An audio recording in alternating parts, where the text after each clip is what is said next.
Hi friends, welcome back to my channel.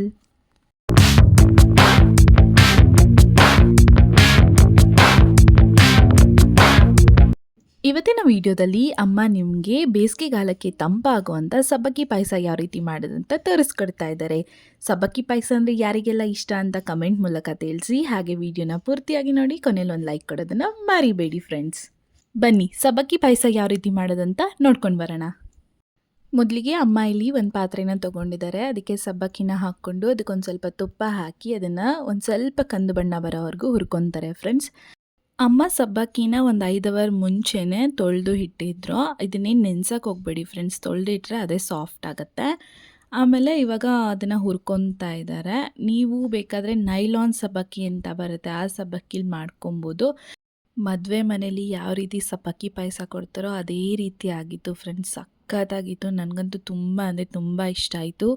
ನೀವು ಎಲ್ಲರೂ ಒಂದ್ಸರಿ ಟ್ರೈ ಮಾಡಿ.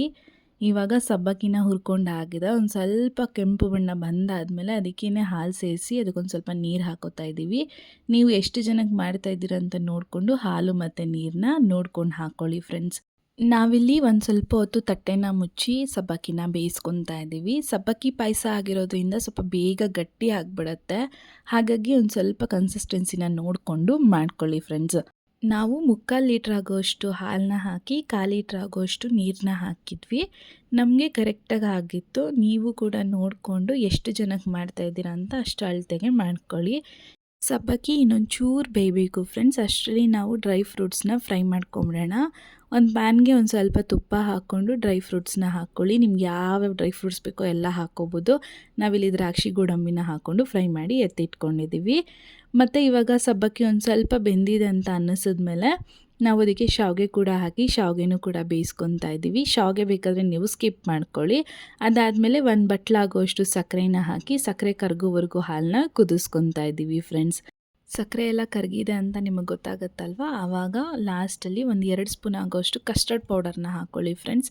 ಕಸ್ಟರ್ಡ್ ಪೌಡರ್ ಹಾಕೊಂಡ್ರೇ ನಿಮಗೆ ಪಾಯಸ ತುಂಬ ಚೆನ್ನಾಗಾಗುತ್ತೆ. ಕಸ್ಟರ್ಡ್ ಪೌಡರ್ ವೀಡಿಯೋ ಬೇಕು ಅಂದರೆ ಕಮೆಂಟ್ ಮಾಡಿ ತೋರಿಸ್ಕೊಡ್ತೀವಿ. ಅದಾದಮೇಲೆ ಏಲಕ್ಕಿ ಮತ್ತು ಸಕ್ಕರೆನ ಪುಡಿ ಮಾಡಿ ಇಟ್ಕೊಂಡಿದ್ವಿ, ಅದನ್ನು ಹಾಕಿ ಲಾಸ್ಟಲ್ಲಿ ಡ್ರೈ ಫ್ರೂಟ್ಸ್ನ ಹಾಕಿ ಕಂಪ್ಲೀಟಾಗಿ ತಣ್ಣಗಾಗೋದಕ್ಕೆ ಬಿಟ್ಬಿಡಿ ಫ್ರೆಂಡ್ಸ್. ನೀಟಾಗಿ ಅದು ತಣ್ಣಗಾದಮೇಲೆ ನೀವು ಸರ್ವ್ ಮಾಡಿ ಅಥವಾ ಟೇಸ್ಟ್ ಮಾಡಿ. ನಿಮಗೆ ನೀವೇ ಫಿದಾ ಆಗಿಬಿಡ್ತೀರ, ನಿಮ್ಗೆ ಅಷ್ಟು ಇಷ್ಟ ಆಗುತ್ತೆ. ಬೇಕಾದರೆ ಒಂದ್ಸರಿ ಟ್ರೈ ಮಾಡಿ. ಹೇಗಿತ್ತು ಅಂತ ಕಮೆಂಟ್ ಮೂಲಕ ಹೇಳೋದನ್ನು ಮರಿಬೇಡಿ ಫ್ರೆಂಡ್ಸ್. ಇದೇ ರೀತಿ ಇನ್ನೊಂದು ಇಂಟ್ರೆಸ್ಟಿಂಗ್ ರೆಸಿಪಿಯೊಂದಿಗೆ ಮುಂದಿನ ವೀಡಿಯೋದಲ್ಲಿ ಸಿಗ್ತೀನಿ. Until then stay tuned to my channel. Thank you.